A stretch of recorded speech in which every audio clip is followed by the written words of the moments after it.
In the early 1800s, Italy did not exist.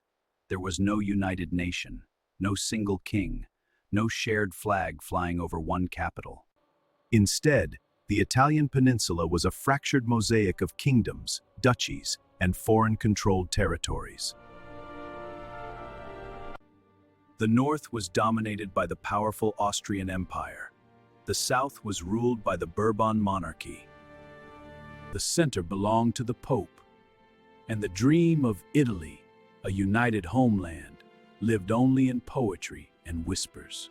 This is the story of revolution, ambition, betrayal, and blood. This is the story of the Risorgimento, the rebirth of Italy. After the fall of Napoleon Bonaparte in 1815, European leaders gathered at the Congress of Vienna to redraw the map of Europe. Italy was not granted independence. Instead, Austria tightened its grip over northern Italy, especially Lombardy and Venetia.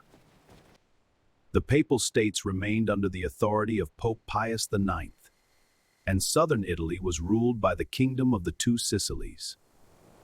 Secret societies began to form. One of the most influential was the Carbonari, revolutionaries who believed Italy must be free and united. But early revolts in the 1820s and 1830s failed.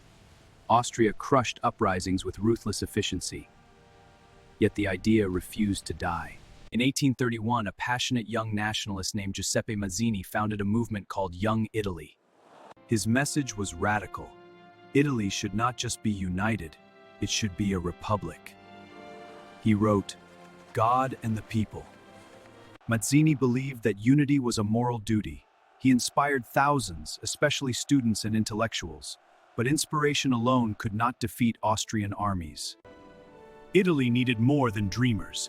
It needed strategists. Prime Minister of the Kingdom of Sardinia-Piedmont, Cavour was not a romantic revolutionary. He was pragmatic, calculated, and diplomatic. He understood something Mazzini did not. Italy could not unite alone, so Cavour made alliances. In 1858, he secretly negotiated with Napoleon III of France. If Sardinia provoked Austria into war, France would help. In 1859, war came.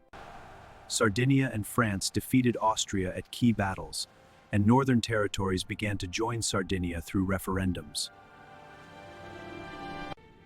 The map of Italy was beginning to change, but unity was still incomplete.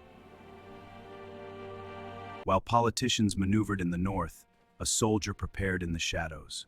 Giuseppe Garibaldi, a man of action, a warrior, a revolutionary. In 1860, Garibaldi gathered just over 1,000 volunteers, known as the Red Shirts, and launched the Expedition of the Thousand. They sailed to Sicily. Against overwhelming odds, Garibaldi defeated Bourbon forces. Sicily fell, then Naples. Southern Italy collapsed faster than anyone imagined. But here is where the story turns dramatic. Garibaldi was a Republican. He believed in a united Italy without a king. Yet instead of claiming power, he handed the conquered territories to King Victor Emmanuel II of Sardinia. Why? Because unity mattered more than ideology. In 1861, the Kingdom of Italy was officially proclaimed. But the job was not finished. Two major territories remained outside the new kingdom, Venetia and Rome. Venetia was still under Austrian control. In 1866, Italy allied with Prussia in a war against Austria. Though Italy suffered defeats on the battlefield, Prussia's victory forced Austria to surrender Venetia. Only Rome remained. Rome was protected by French troops loyal to the Pope.